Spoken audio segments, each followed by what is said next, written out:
Hey y'all, welcome to the Grace Space where healing meets intention and truth is met with grace. I am your host today, Marisa, as always. And today is going to be a little bit different. It is coming from somewhere very deep inside me. I have been sitting on this, still processing this for a few days now. I watched Sinners like most everyone has in the world. The new Michael B. Jordan film directed by Ryan Coogler, Bay Area Stand Up. And it has stirred a lot of emotions in my spirit that I cannot ignore. This isn't a movie review. It's just more of a reflection. It's a morning when I tell you I bawled my eyes out and left that film crying through the mall. I can't, it's just a call to remember who we were before they stripped it all from us. Because sitting there, I felt it, you know, the grief of knowing that our food, our music, our spirituality, our sacred rituals, they weren't lost by accident. They were intentionally demonized. Whew. You know, our culture, it's obviously, it's no surprise. It was stolen. It's been mined. It's been watered down. And yet somehow through all of that, it still lives inside us, just sitting there stagnant, ready to be woken up. And let me just say this, you know, Sinners is an incredible film. It's beautiful. It's beautiful to just look at, you know, it's beautifully acted. And it works as just pure entertainment if that's what you're looking for. But if you're a conscious person, if you're a spiritual person, if you enjoy symbolism, there's so many layered meanings to it. I love that. That's something I love. My husband made a comment like, the whole time I was thinking, I was like, oh, Marisa is tearing this to shreds in her brain. And I was, you know, this movie's gonna stick with you either way it goes. You know, it reminded me of, you know, like a Kendrick Lamar album where every scene, every visual, every word could be broken down and discussed for hours. It was just layered with intention. And those are the type of movies I like. That's the type of music I like. That's the type of books I like. That's the type of people and I like. So if you're someone who watches films for deeper meanings, you know, this will stir you. If you're someone that just wants to enjoy a great movie, it delivers there as well. So wherever you land on the spectrum, this one touches something real. I'm just gonna say that. It sparks real conversations. I think it's going to make people want to do their research, to remember, to reimagine who we were. Whew. When you watch Sinners, you will see it too.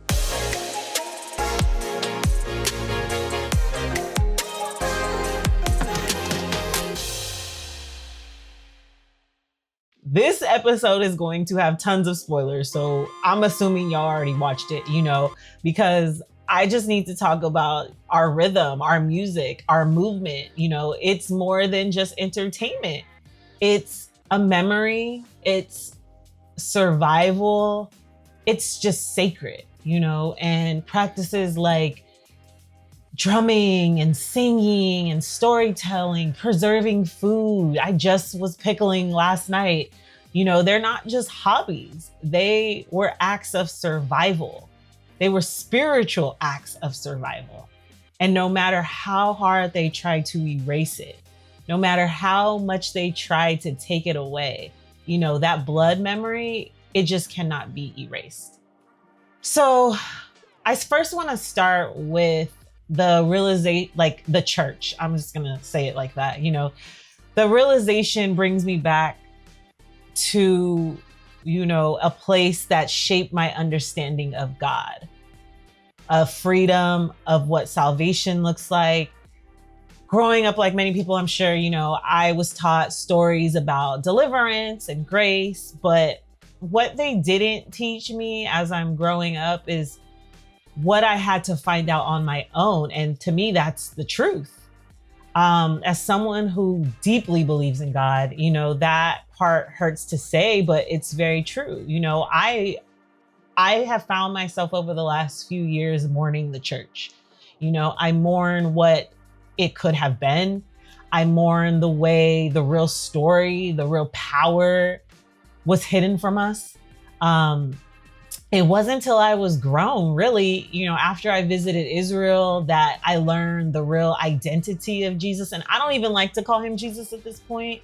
I do it just out of like habit. My name is Marisa, so I'm not going on a tangent, but for so long, people called me Marissa my whole life. And I would tell them my name and they would say it differently. And I remember it wasn't until a few years ago where I finally got the courage to correct people to pronounce my name properly. And I remember that feeling. And I remember God's voice so clearly telling me, like, do you feel how that feels? Like, for someone to call you by your real name? Like, that's how I feel when you don't call me by my name. And I just remember that vividly. So Yeshua, and I don't even think I'm saying that right, because I think it's more of like, yes, like you're breathing, Yeshua, like, so whatever, just piggyback on a tangent. So, but piggyback where I was left off, you know, the images that we were fed have been manufactured, you know, the celebrations that we honor are tied to really like conquest and control. And the more I travel around the world, I'm able to piece these things together. And still, God is bigger, right? Bigger than the four walls of the system that was built to control us. You know, there's spirituality that is older than colonization, older than oppression, and it still lives in us. This year, you know, my daughter asked me, what does a bunny rabbit have to do with Yeshua, with Jesus? And I realized I owe them enough to teach them the truth. I owe them to keep digging and to be honest with them that we'll never know fully what the truth is, but we can still question things and we can still ask questions with no consequences in today. So I say that to say that the reflection on the church leads me to, you know, a scene in the beginning of the movie of Sinners where the preacher's son, his name is Sammie, he walks into the church and he's looking for his guitar because his daddy took it from him. And his father, who is the pastor, responds with shame, with judgment, you know, ultimately telling him like he's about to go play for sinners. And that hit different because for so many of us, and I'll just speak for myself, you know, we got that message too a lot of ways in church, that a lot of things that we found joy in equals sin. And a lot of the music that we loved equaled sin. Certain creativity outlets that we have are sinful. And they taught us that salvation looked like sitting in quiet pews, reading from hymn books, following rules written by oppressors. But if we're honest, Yeshua wasn't confined in four walls, right? He was in the streets. He was healing. He was feeding. He was loving. He was speaking truth. And if we really think about it, it wasn't about control. You know, it was about connection. Again, it was about truth. And this is where that shame runs so deep for some of us. And it's not only, it's like we were taught to fear joy. And we were taught to fear our own history and to seek our own history. And this is not easy for me to talk about because, again, I still mourn the church. I still watch church on TV. I still go to my home church, but it's just different. I see it with different eyes. And, you know, the Black church, especially in the South, it has a complicated legacy. And this is what the film, I believe, shares, or how I perceived it. You know, there was a time, especially in the post-emancipation, when spiritual practices like Hoodoo, like Rootwork, like conjuring were common in our communities. They weren't evil, you know, they weren't understood by them. They were our way of surviving. the healing, the herbs, the protecting our homes with floor washes and blessings, and carrying mojo bags for safety, and speaking psalms as spells. You know, over time, as Christianity became, I believe, more institutionalized and used as a tool to control us, those practices were labeled as witchcraft, and they were demonized. And we were told, I feel like, that anything outside that Bible, especially if it came from Africa, was from the devil. And I remember reading a book during COVID called I think it's the Willie Litch, like How to Make a Slave. Don't quote me, I'll put it in the caption. But the first thing that stood out in the first few pages was this slave master. I believe he was speaking to a congregation, and in his mouth he said, "As I clench my King James Bible." And that made me cry, I remember, because I was just thinking like, oh, as you hold this King James Bible that was taught to us, you are basically telling these people how to oppress us and how to keep us under control. That's control. And that's what colonization is, repackaged as righteousness, in my opinion. And so when Sammie is shamed in the church, for playing music that moves people, like, I felt that, because that was his natural born gift to use his voice. Because it wasn't just about the music, right? It was about our spirits being policed almost, and how our roots, our African spirituality, were painted as something to be feared. And they probably did fear it because they didn't understand it, because they don't have it. And when they were always like, I just feel like this should be something that should always be honored. I don't know. And that was just the opening scene. So I'm telling you, when my brain was watching this and hearing this, it was on 100. So I'll move on though. I also wanted to chat about like reflecting of the indigenous memory and their power. The themes of like spirituality and suppression, sinners, they also highlighted the resilience of indigenous culture. There's a scene where the indigenous people, they're moving from house to house at sunset, searching. They know something is coming, like something evil is out there, and they are looking for it so that they can take care of it. But when that sun dips, they leave. They like, peace out, y'all on your own. Because how I took it is they understood, what is often forgotten, and their battles that they could no longer fight the battle. They had already went through what they had went through at that time. And after centuries of stolen language, the oppressor making them cut their hair, murdering their traditions, murdering their people, their memory's still alive. They were still able to, understand and feel that something wasn't right. Something was out there. And that touched me because I remember, and this was all during COVID, my great aunt told me, baby, or she was like, Mija, you're Yaqui too. You belong here. You've always belonged here. Don't ever make anybody think that you are not from here. And so I remember I started digging through Yaqui culture and visiting museums and reading about how the children were forced to cut their hair because their hair had so much power, and they were stripped from their native language. They were no longer able to speak in their tongue. And I was just staring at stolen artifacts behind a glass, and I just remember bawling, crying, similar to what I did in this movie. And I realized, we don't learn about indigenous culture like how we should here. We have to go find it. We have to then go remember it, and then we have to go share it. And I was thankful that Sinners, remembered that for us. And I say us because I feel like I'm finally accepting, like, oh yeah, like that is a part of me too. And that was very beautiful. And I hope they do sequels and prequels or whatever, because that was a beautiful moment to pay homage to the indigenous that were on this land, still trying to take care of it and protect it.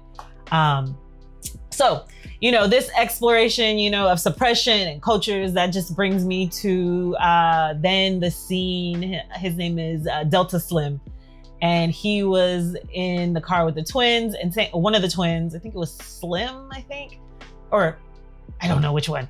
But he starts to tell his story about how, him and a few other gifted musicians,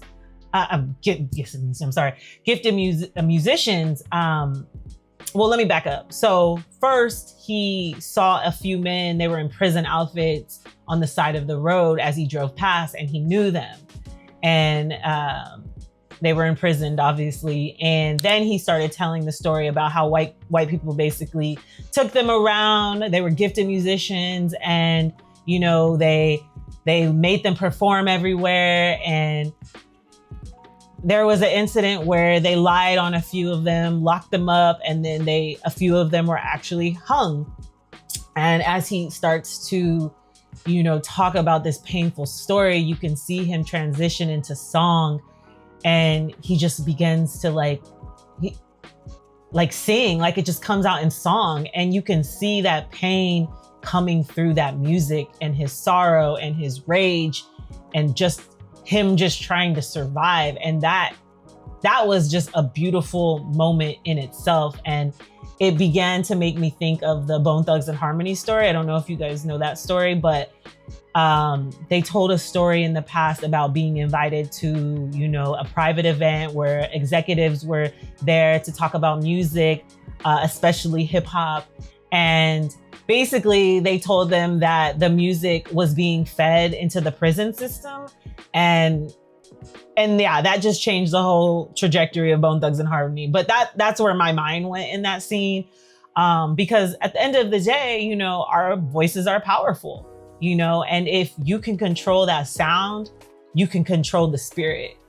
And music can be medicine, or if in the wrong hands, music can be manipulation. And it could be a testimony, it could be a trap. Our voices can cast spells.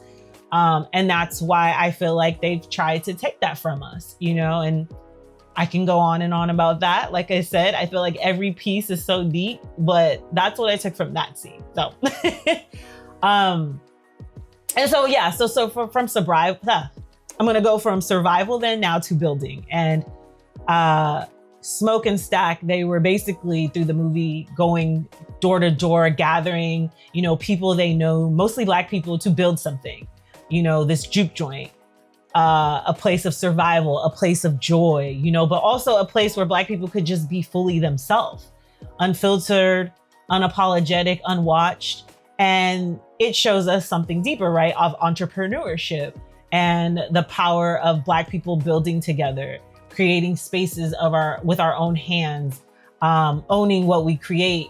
And I think even today, we still try to find that. We still try to create those spaces. And there was a part in the scene where they pull in a few Asian people, and, you see that alliance out of necessity. I thought that was a beautiful thing to see as well. On the surface, very, very beautiful. To see different communities building something together in a time of survival. But what also stood out on the flip side of that beauty was that the Asian people had stores in both the white area and the Black area, playing both sides, being that middleman. And I still see that true today, where other communities learn how to benefit in proximity to Blackness, without ever fully standing with us. We see that a lot in our community, and they appease both worlds. They sell to both worlds. They profit off of both worlds. But the alliance, I'm not sure how deep that goes. And so that was something that stood out to me in that scene. Back then, I feel like we didn't have a choice but to build together. We didn't have any other options but to build together. But today, we've already been taught, that, you guys know, spending money with white people is more valuable, that their products, their services, their validation means more than spending with Black people. And although that I understand being a business owner, being an entrepreneur, I understand the lack of resources that we have, the lack of opportunities that we get, you know, and so then when we are backed by them, it changes our life. And there are other people that have done it without them too. So I understand both sides. I'm not saying one is right and one is wrong. It's just something that stood out to me. But, you know, when it was us, you know, we created that blueprint, you know, we built that culture. We made beauty first. And when Stack says, I think later on towards the end of the film, that he stole from both the Irish and the Italians, that hit me too, because it was like, once upon a time, you know, Irish and Italians, they were treated like Black people, you know, they were outsiders too. And until they chose whiteness, you know, until they were integrated in white rights, you know, they were with us. And stepping over that solidarity to climb inside the house, you know, again, we're left outside. So that part stood out to me too, when he said that he stole from both worlds, because once upon a time we were all treated the same. We were all treated the same by them. So I'll leave that alone. But then now I really want to talk about the most remarkable scene in the movie, the juke joint. This unity, you know, in this juke joint scene, the celebration of Black joy, of Black cultures, of different spirits. You see Sammie, he starts singing, and then he's transcending of dancing and singing and the joy and just having a good time.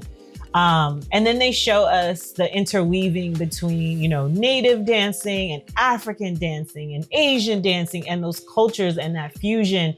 And you see this intersection of the future of hip hop and ballet hit me because my girls are in ballet, and how, you know, we're just intertwined in everything. We're interweaved in everything. And it was beautiful. It was such a beautiful moment.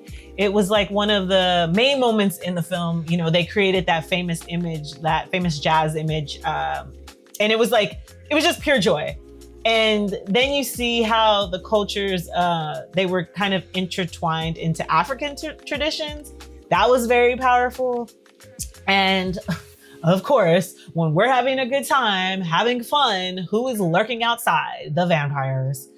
Dun, dun, dun. But yeah, all jokes aside though, it made me feel like, oh, this is what it means for certain communities to come in, watch us do our thing, watch us have a good time. And they come into our culture to steal, to monetize. It was just interesting that they were just outside watching us. And then we're just left with the crumbs, right? You know, then they control us, how they've controlled our music, how they've controlled benefiting from the things that come naturally from us. And I just think it's funny because they aren't the ones that created it. They aren't the ones they're not the OGs of this. But somehow, you know, we're the ones still struggling to get their approval, get them to sign us, get them to see us. And so I just thought that scene was very deep, of them watching us have fun, listening to our voices, just salivating out the mouth of us, you know. It's just so deep, but it's such a beautiful scene. It's such a beautiful scene of us and us just coming together. Yeah, but of course, they're out there lurking. They can't help themselves. I think I jumped around a bit, but I did want to talk about the Black love in this. And it's woven throughout all of this, you know, this Black love. Annie, she is practicing Hoodoo openly, beautifully. And Smoke is in that scene, and she's talking about protecting him and covering him and praying over him. And she's preparing his mojo bag with the herbs and the rituals. And there's just this honest, humbling moment. She says, she's basically saying, like, I don't know because he's like basically challenging her on all this. And she's like, I don't know if it's work, right? But like, you're still alive, you're here. And he just kind of sits back and lets her do her thing. But that shook me because it's like the power of a praying Black woman, whether it be now in the church or then, you know, doing these African spiritual practices, you know, that covering, that kind of covering is what we always say our Black men need. You know, women who know how to call down protection, how to call down healing and strength over the people that they love. Women who move between the physical and the spiritual intention. And it just makes me think how much we were never taught. We were taught to pray. I know that. But I even think like in the Black church, I see some of this because the speaking of the tongues, the casting out of demons, like it's there. It's just, we don't acknowledge it for what it is. And, you know, because I feel like we were taught that spirituality lives like beneath us. You know, it's not the life that we breathe. But it is, you know, it's in our food. It's in our fasting. It's in our movement. We are spiritual beings. You know, we were never taught really about, you know, the moon cycles, about the natural rhythms of our body and how it flows and how fasting can reset our bodies and reset our spirits and get us back to ourselves. I had to go seek and learn about, you know, how herbs can heal sicknesses, that the oils, you know, that anoint us can protect our homes, the spiritual baths, the cleanse. You know, it's just so much, like the clearing of the energy. It's all there for us. And I just thought this scene was just very powerful. You know, if we knew how powerful we were, like they couldn't control us. And that's probably really what happened. We were so powerful, they could not control us. And guys, seeing Center, you know, how African spirituality was shown without any shame, without any fear, without demonizing it, it just moved me. It was the first time I think I've ever seen African spirituality on the screen where it wasn't twisted into some dark, evil craziness. It was shown truly as it is, like a way to heal, a way to protect, a way to survive, a way to love. And it just tied me back to the church, you know, because in church we were taught if it can't be controlled, then it's bad. If it can't be boxed into this little world, it's dangerous. But I feel like the truth is, you know, our spirituality was never meant to be boxed in. Just like Yeshua wasn't boxed in, right? It was meant to be lived. It was meant to be felt. It was meant to be honored. And it's still here, you know, carried in our blood, in our bones, just waiting for us to remember who we are and what we are capable of. So that was my Black love moment. But there's another part that stood out. It was the early on in the movie, the twins buy land from this white man and they shake hands, they exchange smiles kind of, and they exchange money, most importantly. And Stax warns him, he says, I think it was Stax, forgive me. If I see any of your Klansmen on my property, it's on site. Like, I'm killing them. Don't you try me. Because he already knew, like, I'm not about to give you all this money, work this hard, and y'all come and play around with my business. So sure enough, you know, like at the end of the movie, something happens where he knows that they're coming for him. And so he prepares, you know, the vampires, not the vampires, but the clans, like the white people. And essentially that showed me that like the freedom that he was promised was ultimately a lie, because they had no intention to just sell that land to him and let him live out his dream. Their intention was to take his money and then kill him. So the deal was never real. And that's how I feel about America, honestly. Like, freedom is promised, freedom is stole. No, freedom is promised, freedom is sold, and then freedom is stolen. And I'm not gonna lie, when that movie ended, that scene ended, I was just like, so is there not a way to have freedom? Like, are we just in this Delulu land of what freedom is to us? And that was a hard pill to swallow for me. I think that's really like, it was very emotional. That scene, I was happy to see him, you know, live his life off with his wife and child in the afterlife. So that was very beautiful. I'm sure there's tons of meanings there as well. And then what else? I think maybe like the end, this Cooning end where I think it stacks. He's still a vampire. He walks hand in hand with his white woman. He's wearing his gold grills. He got chains on. I think he's in a Coogee sweater, y'all. I don't know, but he's just dripping in Black culture basically, but just hollow inside. Like he's a vampire. He's not alive inside.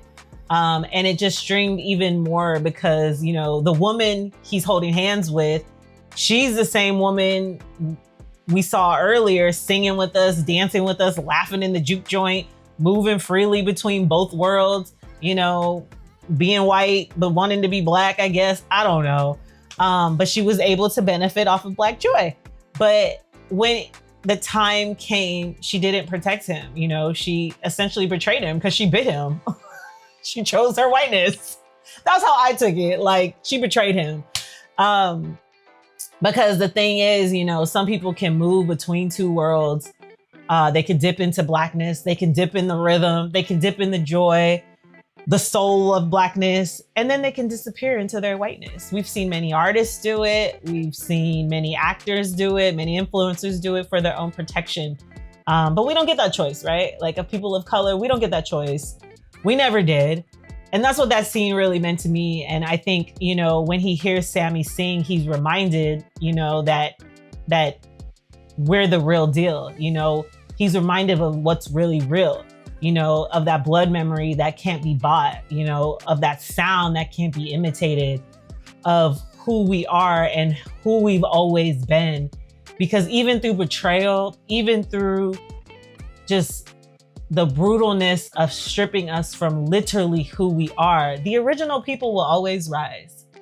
The original people will always rise. Whether it's said in church, whether it's said in the Bible, whether it's said on the big screen, we know we are the originators of what this is.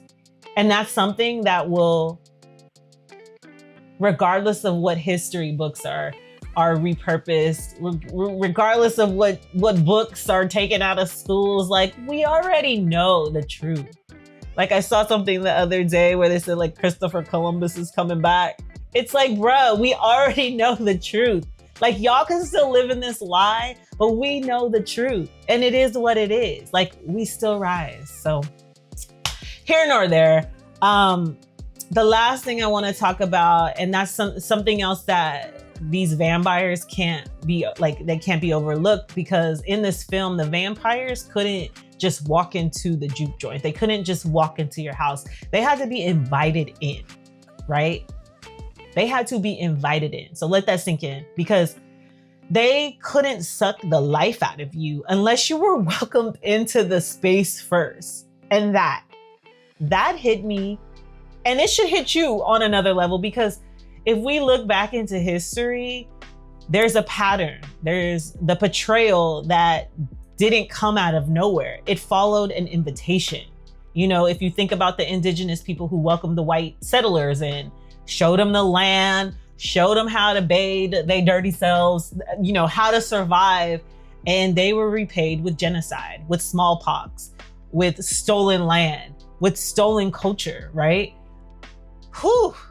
The African betrayal, you know, where Europeans came under the guise of like a trade or a partnership, where I believe, I know this is deep, y'all, but like the local kings not knowing the full plan, and they were manipulated, so they say, you know, in handing over land and labor for people and even people, right, I guess. And before they knew it, you know, entire communities were shackled and they were in the transatlantic slave trade. So it's just like, the betrayal came after the welcome, after the trust. And if we fast forward to now, it's like we see how we continue to invite them in. I can go on that. I can go on a tangent of that. They know that their true success cannot happen without the influence of us. And so in their ways, like we see in the movie, and whether it's through song, whether it's through dance, whether it's through money, whether it's just being a friend, whether it's just being nice, you know what I mean? They find their ways and we invite them in. And so through our music, through our churches, through our fashion, through our politics, we let people in to this culture, into this vibration, and they profit off of it. They rewrite it, they water it down, and then they shut the door behind them. This is not anything new. And so that's what I took for that invitation scene. And so I have to ask, like, what part of this do we own? I think that's hard. That's a hard question to ask myself. Like, what accountability do we carry in this for letting them too close without discernment? And it's funny because Annie, the Hoodoo lady, like, she had full discernment. She's like, hold up, what are we doing here? Why are you asking me these questions? Like, she already knew what was up. And so, like, when do we lean back into our discernment? You know, this is not to shame. This is not about like pointing the blame. This is more just about awareness for us and our own consciousness. Is like, when do we take that ownership? You know, because if we know they need an invitation, then maybe it's time to stop offering them the keys to something so sacred. Like, if we know the history and the patterns of how they treat us and behave with us after they get what they want, then when do we say enough is enough? When is enough enough? So as I was sitting there after the credits rolled, like, I was crying so hard. And I realized, like, damn, like the fasting, the pickling, the slowing of living, the herbs, the praying. Like, I thought, and I'm just thinking about like my life cycle with the church and everything that's going on in the world. You know, I thought I was just being like healthy. Maybe I was just being like one of them weird herb ladies, but no, like, I'm remembering, I'm living a blood memory of the people that came before me, of the ancestors that came before me. And so I ask you, you know, what would freedom look like if we weren't fighting every day just to survive? Like, what would our love, our art, our healing feel like if we simply just lived as who we are, who we were born to be? You know, true freedom isn't just survival. You know what I mean? It's remembrance. And again, this movie has so many layers. It's so deep. I left out so much because I didn't want to spark a frenzy, but it's like, there's so many things you can reflect on. You know, a few things, it's like, what parts of your life are actually ancestral memories just trying to wake up? Like, for me, I feel like it's the pickling, it's the making of bread, it's the using of the herbs, you know, it's the deep breaths, it's the slower of living. It's me trying to get out of this, I want to be a strong woman and be a man and not have no man. Like, it's all those things for me. Like, you know, what sacred things have you been taught to fear? You know, for me, it's like the moving of the body. It's the practices. It is the herbs. Because I honestly think, like, if it came from us and we've been taught to fear it, there's someone out there making billions and billions and billions of dollars off of the natural artifacts of where we come from. So I want you to think about that too. So we were taught to fear it. We were taught to stay away from it, but somewhere in the world, someone saw how powerful it was and then monetized it. So that's very interesting. And then lastly, it's like, what would freedom look like if you weren't surviving? Like, if you were just simply being. I am learning that in this moment, literally. So yeah, I just need to let that all sink in. Again, I'm gonna go watch it again. I'm gonna go try to watch it on IMAX with my friend for the second time now that I kind of just like been processing it. But thank you for sticking with me. You know, if this episode stirred up something in you, do not ignore it. Please explore it, honor it, share it. Somebody needs to hear it. Get back to yourself, as I am trying to do today. So I'm gonna get out of here though. Please, please, please support me. It's free to follow me on YouTube. You can listen to The Gray Space on Spotify, on Apple, Amazon Music. I'm on iHeart. You know, you can watch full episodes on this YouTube channel. Please, you can follow me on Instagram, on Threads, The Gray Space, or MNAB Network. I'm everywhere. So yeah, do your girl a service and just support me by following. It's free. But remember, you are capable, you are worthy, and you are already enough. You are carrying a blood memory, okay? You are carrying the memory of freedom in your blood. So keep going. The words need you the world needs you to remember, okay?